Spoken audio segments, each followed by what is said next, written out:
computer power socket, guys, is a power trip because of too much water. This is the flooring power socket. So we rectify this one. We remove the water and fix again this power socket. Okay, guys. So this time, guys, we take more cloth to remove to sap the water.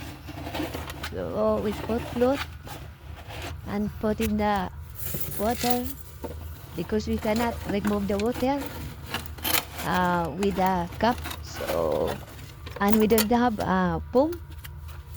So what we did, we take a dirty cloth to remove the water. Okay, guys.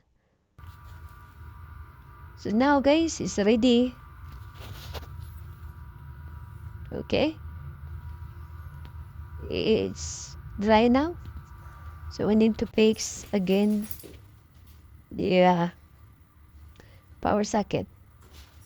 I will check also this RCB because our colleague is remove the wire, so we will connect again. Okay, guys, let's do it, guys. So this time is already done. So we need to put it back the cover of paddleboard. Okay, guys. Thank you for watching, guys. Thank you for watching.